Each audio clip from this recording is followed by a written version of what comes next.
Hello everyone.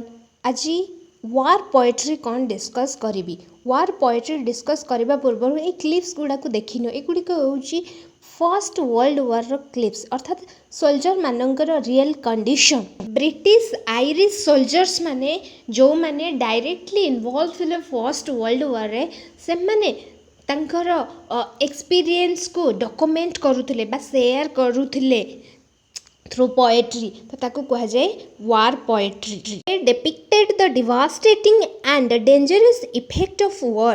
Theme of suffering and drastic conditions of the soldiers are depicted. These poets are also called trench poets. Major war poets are Wilfred Owen, Siegfried Sassoon, Rupert Brooke, Robert Graves, Isaac Rosenberg.